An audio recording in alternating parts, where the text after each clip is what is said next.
Olá, boa noite a todas e todos.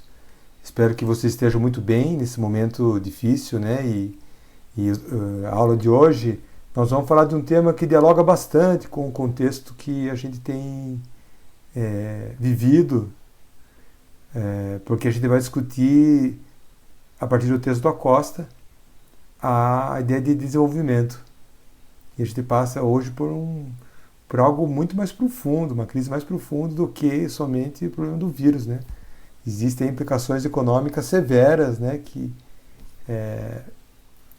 em razão da necessidade das pessoas estarem em casa e da necessidade de ter proteção econômica, né, e dos meios, dos recursos a todos. Então, e isso implica solidariedade, implica redistribuição, pode implicar também numa renda mínima, né, que se discute em todos os países aí, e a gente não sabe como que o mundo sairá após essa crise. Então, na aula de hoje, a gente o nome do título da aula, né, o tema seria Imaginando Outros Mundos. Então, nessa aula a gente vai, a partir da discussão do bem viver, a gente vai discutir, questionar a noção de desenvolvimento, que é isso que o Acosta coloca no texto dele. Eu sugiro para vocês, inclusive, caso tenham tempo, que leiam todo o livro do Acosta. Vamos falar do autor. Ele foi o redator da Constituição do Equador. Também é uma pessoa que tem uma formação intelectual muito grande, né? Uma formação, ele tem uma formação na Alemanha, no campo de energia, conhece muito energia limpa, né? E também tem uma atuação política há muito tempo, foi deputado mais votado no Equador, na época da Constituição equatoriana, né, na Assembleia que foi formada, eleição de 2006, se não me engano, e foi uma pessoa que dialogou com todos os grupos do país, e inclusive com os povos indígenas, que são numerosos lá, para produzir uma Constituição muito moderna, que vai incorporar a terra, a natureza, como sujeito de direitos, e que é uma grande inovação jurídica, que isso também vai acontecer na mesma época, né? Havia discussão também sobre o modo de vida indígena e como isso reflete nesses estados, entre aspas, plurinacionais, né? Então a Bolívia vai incorporar isso também. Então a Costa é uma grande figura do ponto de vista intelectual, né? Assim como outros autores que ele cita, o Godino, ele cita o Quijano, que foi da aula passada, que vão são autores que vão fazer uma revisão crítica da ideia de desenvolvimento trazida pelo colonizador e propor algo muito mais moderno, né, e que esteja alinhado também com os direitos humanos, com o desenvolvimento sustentável e com muitas das ideias também que não são somente dos povos da América Latina, mas também de setores progressistas dos países ocidentais. Então, o bem viver não é só uma visão latino-americana. É uma visão, ele surge numa visão latino-americana, mas ele incorpora todos os aprendizados até o mundo contemporâneo, algo muito mais moderno. Não é idealização de vamos recuperar como viviam os povos ancestrais da América no século XV, antes da chegada do espanhol, né? Não é nada disso. É uma busca de uma sociedade muito mais justa, humana, mais comunitarista, não comunista, está muito além da esquerda e direita, e principalmente em harmonia com a natureza. E esse é um dos grandes desafios que a gente vive também, né? Das mudanças climáticas e da dificuldade de parar essa locomotiva do desenvolvimento capitalista, que ela está baseada numa forma muito predatória de relacionamento com a natureza, extrativista, exploradora, né? E como a gente vai mudar isso? Então, o texto é muito provocador nesse sentido. Eu fiz algumas anotações aqui, para mim, pelo menos para vocês terem o principal, né, nesse espaço que eu não quero passar de 15 minutos. Então, o texto, primeira coisa, ele vai fazer uma crítica a esse modelo de desenvolvimento e identificar ele com o período da conquista, da chegada dos espanhóis na América. Na verdade, essa expansão marítima, ela levou à primeira globalização. Eu citei isso na outra aula, né?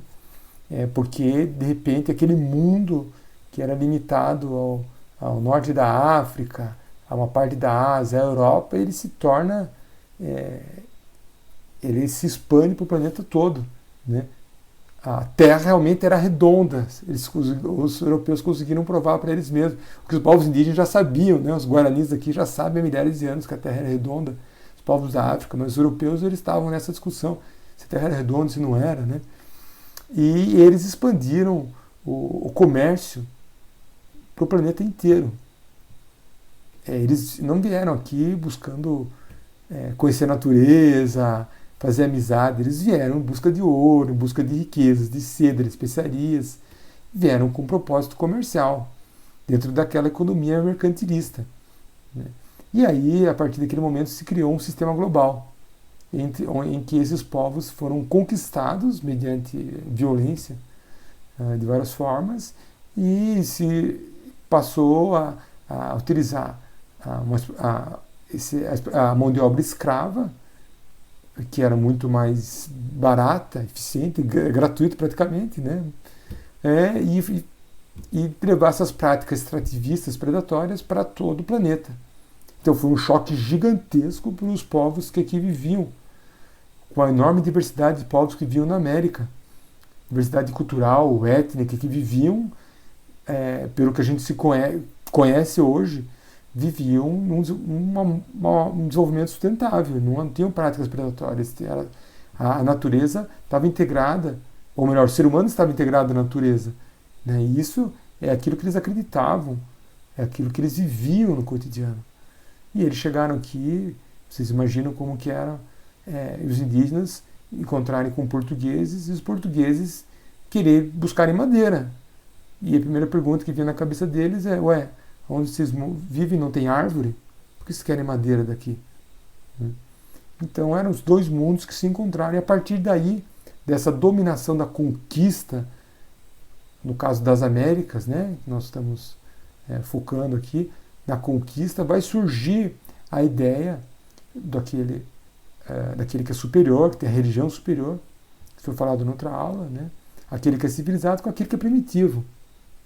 E também, quer dizer, a partir disso, a ideia de desenvolvimento vai estar sempre atrelada a um caminho em que esse primitivo ele vai buscar ser igual ao civilizado, né? Então, o europeu, pelo seu modo de vida, ele é superior e o desenvolvimento é chegar até ele, né? E claro que a visão de desenvolvimento foi sendo construída a partir do colonizador, do branco colonizador, porque quando a gente fala dos Estados Unidos também vai ter uma história semelhante de conquista da América do Norte com um exército anglo-saxão, os imigrantes lutando contra os povos indígenas lá.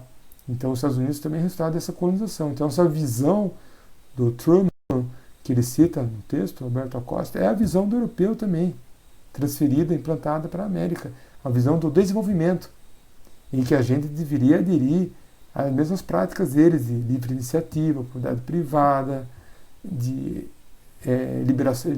liberação econômica, abertura econômica, e reformas. E tudo isso tem sido a história do desenvolvimento, entre aspas, que o canto da sereia, né, que é levado para os países em desenvolvimento e para nós aqui na América. Então façam as reformas, liberalizem, sigam a cartilha, que historicamente foi a cartilha do Banco Mundial, do Fundo Monetário Internacional, que era dominado pelo capital econômico, quer dizer, siga a cartilha e cheguem até nós.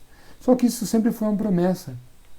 Os países seguiram isso aí com as reformas econômicas, seguiram com toda a prática capitalista, mercantil, mas o que eles encontraram não foi desenvolvimento, senão com uma dependência econômica ainda maior.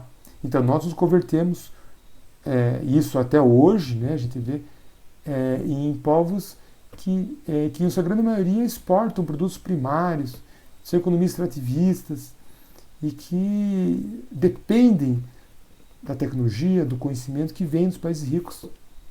Então, muita gente acha que não, mas o Brasil é diferente. A gente tem indústria, a gente produz sapato, a gente produz roupa, a gente produz embalagem, produz várias coisas. Isso não é nada.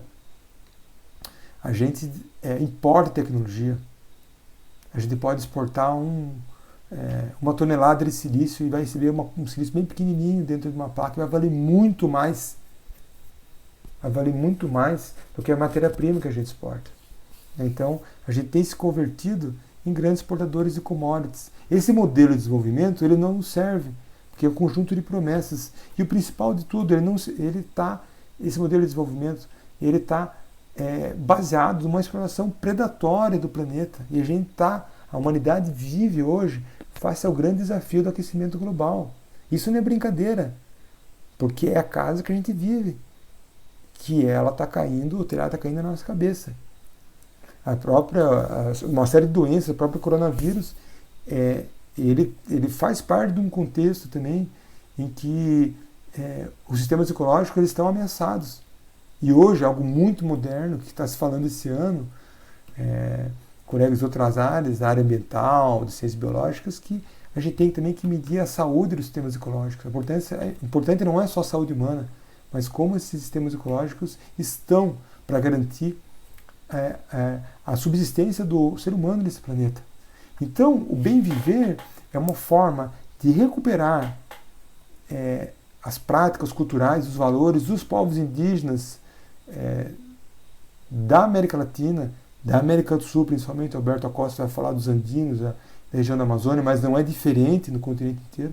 Recuperar essas visões e cosmologias que veem o ser humano como parte da natureza e que busca incorporar também, de maneira muito moderna, muito aberta, todas as ideias legais que são trazidas pelo movimento ecológico europeu, pelos direitos humanos também, que é uma construção política internacional. A ideia do desenvolvimento sustentável também, que está dentro das ODS, Objetivos do Desenvolvimento Sustentável das Nações Unidas, que compõe uma série de objetivos e métricas que não são baseadas nos parâmetros da ideia de desenvolvimento que historicamente foram construídos pelos europeus, mas são pactuações muito mais amplas. Então o Bem Viver incorpora tudo isso e busca uma outra solução. É uma utopia, sim, mas é uma forma muito mais moderna, muito mais atualizada de posicionar o ser humano naquilo que é mais importante para ele e para o planeta. Então o Bem Viver vai falar da importância da comunidade, da harmonia, do bem-estar, do cuidado. E essa é uma grande contribuição do pensamento crítico latino-americano para o mundo. Então, leiam com bastante carinho esse texto. Se tiverem tempo, eu sei que você tem muita coisa para ler, espero que possam, ter tempo para fazer isso. Leiam o livro inteiro. Nem que seja passar um pouco algumas partes, mas vejam inteiro. Porque vocês vão ter a oportunidade de, a partir dessa leitura, a despertar um pensamento crítico que vai muito além daquilo que propõe o texto, mas que ele se encaixa muito bem no momento que a gente vive, em que a gente passa por uma crise profunda por esse vírus, mas que nos empurra a um outro modo de vida também. A necessidade de distribuição de renda, de pactuar de transferir os recursos de outra maneira, de enfrentar esse desafio entre as escolhas econômicas e as escolhas que beneficiam a saúde coletiva, o bem-estar coletivo. Então, nesses momentos de crise, eles proporcionam uma oportunidade enorme para que a gente teste novas ideias, a gente questione os paradigmas. Paradigma é um conjunto de ideias que a gente se apoia com uma muleta. A gente vê que aquilo não serve mais e a gente comece a procurar outras coisas. Por isso que é importante que nessa aula, que a gente não vai poder trocar ideia, mas pode mandar as questões para mim, por e-mail, vou responder no outro vídeo, é muito importante que a gente seja capaz de imaginar outros mundos, como Alberto Acosta faz. Então, é isso, gente. Espero que tenham compreendido bem. Eu fiquei aqui com menos de 15 minutos, não queria cansar vocês, tá? Navegue na internet também, use esse tempo aí para vocês conhecerem mais essas coisas que estão vendo aí, e espero que a gente possa estar em breve cara a cara para poder trocar ideia direto sobre isso. Até mais.